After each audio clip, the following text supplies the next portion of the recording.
Alright, so today I was getting a lot of requests regarding supply and demand, and then this inspired me. Look, I need to talk to you, the people. I need to explain exactly what you need to know regarding supply and demand. And how can I get you to like and subscribe?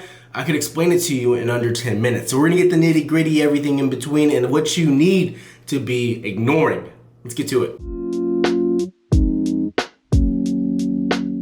Now, before we get into the charts and we start explaining exactly what to look for, I want to tell you and kind of give you a review of some of these viewpoints. Now, you're going to be looking at a few things when you're looking for supply and demand. And the two things you're really watching for, obviously the chart and what's forming there, and then the time frames. Now, I want to emphasize before we get any further into this, time frames are the most important part of this. If you're looking at time frames, the daily is going to be more respected than the 1 hour, and then the 4 hours is more respected than the 30 minutes, and so on. So you need to understand this. So before I even start diving into this, just know I like to only go as low as the 2 hour when finding my supply and demand. Very rarely will I go to the 1 hour because those levels get invalidated all the time, which I don't want to skip ahead, but just know that. Let's dive in. Now, before we start diving straight into this, I kind of wanted to give you a visual of exactly what we're doing.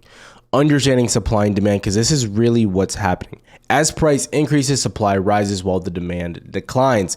Conversely, as the price drops, supply constricts while the demand grows. So I want you to have a visual of this as we're looking at the charts, because it'll start to really make sense very quickly. Now, for the sake of the video, what I'm going to use is going to be the SPY. I think it's just the easiest chart for everyone to understand, and 9 out of 10 traders are probably looking at the SPY and probably wanting questions about it.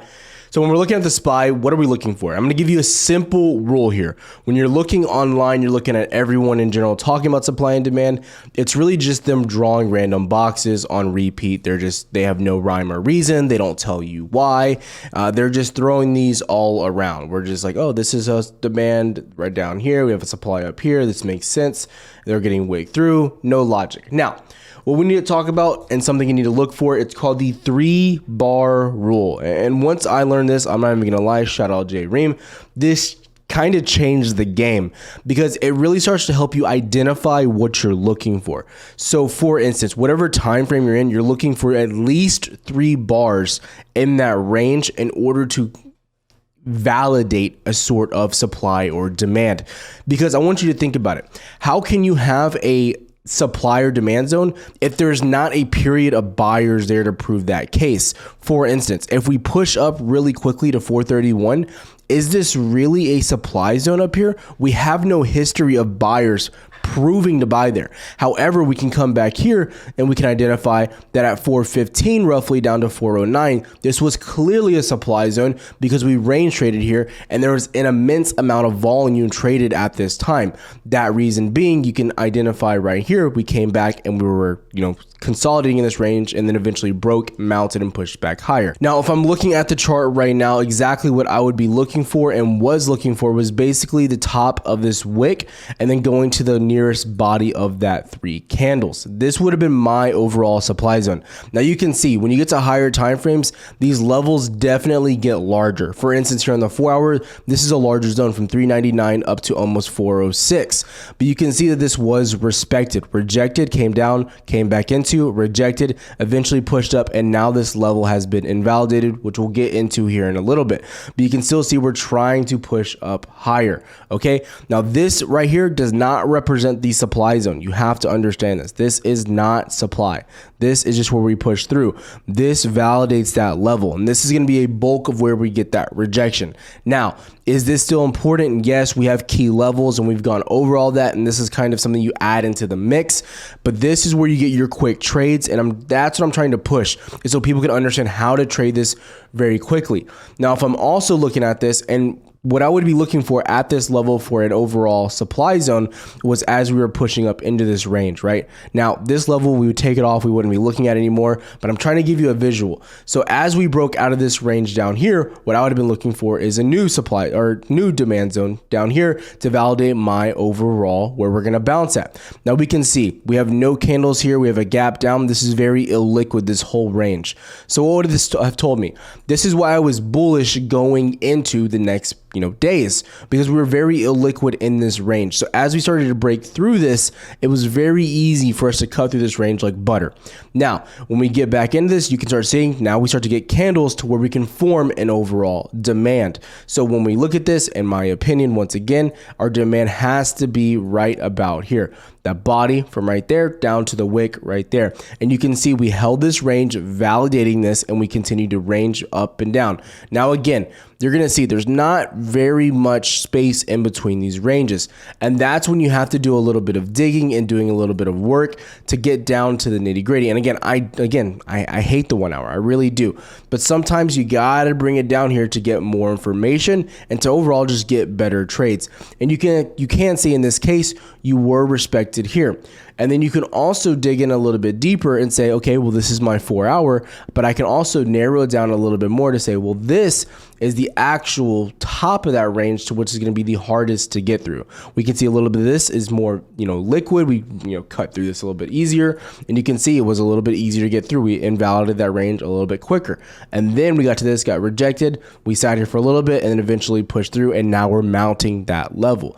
So you can definitely get all the information, and you're going to be able to get more and more as you're doing this. And you're going to be able to range trade this as easy as possible, and definitely one of the more respected indicators out there, or trading strategies, right? Not indicator overall, but let's go a little bit further. All right, so we just basically got over all the juicy stuff, and now we need to talk about what we need to stay away from. And so again, before we start looking at the charts, we need to talk about and kind of go over this really quick. Invalidations. So you always see this on Twitter, and you see this on all types of social medias. You'll have a supply and demand zone, and then it'll go through it, and they'll say, oh, it's still a supply and demand zone. No, that level has been invalidated, okay? And that's just the way that it goes, especially if you're trying to day trade and scalp. You don't want to keep those levels there forever, especially when it's been proven that they've been invalidated and that you're not getting rejected or finding buyers or sellers specifically in that zone once again. So what do? I delete it, take it out. Gazpacho, it's out of here. It's cold, lukewarm, not interested. And then number two, your bad overall trades. Now, sometimes you're gonna have when the market just gradually goes up and you don't really get a supply and demand zone. And that's just times when I don't trade, or I just go and move to another equity or something along those lines. So just know that is gonna happen. I'll go over some examples there. And then you have to understand and be ready for fake outs. No matter what, every strategy will get faked out. Just understand that. If this was foolproof, I'm telling you, I'd be sitting in the Hamptons and I would not be talking to you. So let's dive back in. Now we're going to go into a little bit more of things to watch for to get continuation, and things so you know where to disconnect those levels. I believe this is one of the more difficult parts to understand when it comes to supply and demand. But when you think about trading in general, people tend to not want to go against their bias and against what they want to happen. So let's talk about this. When we look at why we became bullish on the market overall here, what was happening? If we look, this was our clear-cut supply level that we had established. We just range traded. This is the 2 hour chart. So we just range traded here, right? So we pushed down. But as we bounced at that demand down here, what did we say? If you can make a new high and invalidate this level, you have to turn bullish. And so what happens from this point? You end up pushing through and validating, coming back down into this zone. And at this point, for me, it becomes a buying opportunity. Why? Because you invalidate this supply range here, and now you're pushing through, showing that buyers have total control. Because ultimately what you're expecting is, as price comes up, like we were talking about with supply, right? You're going up in value, and as you get closer there, the demand weakens and you push down. That's overall what you're looking for. And then as you're dropping, the demand is increasing as you enter your demand zone, and then you push up towards supply. That's what you're looking for. So every time you're coming into these zones, you're not looking to hold through them. You're looking to get a reaction from them, so the market tells you what's happening going forward.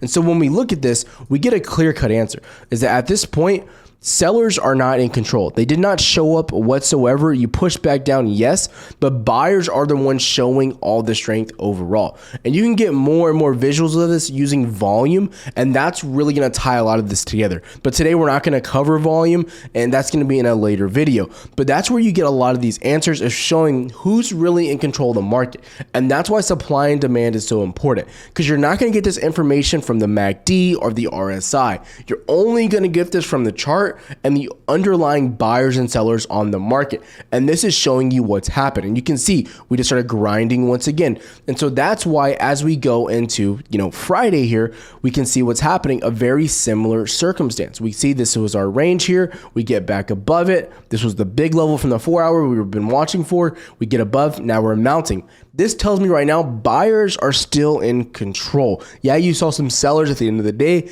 but they're still leading the pack. The last thing I want to leave you with also is going to be bad trade ranges. So for instance, if we just look right here at this information here, we're not going to get a lot of supply and demand levels. It's going to be very difficult. Now you get the clear demand at the bottom, but to the upside, you can't identify any supply levels. So let's hypothetically say price starts to drop rapidly here and we start to try to push back up. What we'd ultimately look for is having a supply level, but if we don't have the candles there, again, that 3-bar rule to justify having a demand or a supply, then you just don't trade it. And that's where the ranges become more difficult. We've seen this happen time and time again. So when we come back through here, again, that's why you have no clear supply or demand here. Yeah, you get one right here, but between, roughly 401 down to 388, it's just illiquidity. And that's where you start getting that extreme volatility. And that's what you have to be kind of concerned for. So again, when we're back here, when we gap up from 374 all the way up to 401, basically, you don't make a supply or demand zone. So these are things you have to be prepared for, and you don't want to force these things. That's what you have to understand, right? Where it's all about taking what the market gives you and trading the reaction, because we want to trade with the big money. We don't want to trade with our ideas, misconceptions, crazy indicators, or what Twitter or social media in general is saying. We want to trade where the money is going and where it's ultimately going to take us with it. Now, tying this all together, if you have questions, please, I just want to tell you, comment down below, because that's the only way that I can answer your question if this was confusing whatsoever. I try to simplify it as much as possible and give you just the nitty gritty. There's a little bit more in detail that we can cover, and my partner, Jay Ream, has a lot of that on his channel. But again, I wanted to keep this as simple as possible just so you can get to using this tomorrow. Every time you come and watch a video from this channel, you should be able to implement it almost immediately, because I try to use it in a practical and very simple viewpoint. Everything we do here is not overcomplicated. When you see someone trying to overcomplicate things, they're probably trying to take your money, and it's probably too good to be true. And your mother taught you this when you were around 6 to 5 years old, that if it's too good to be true, it probably is.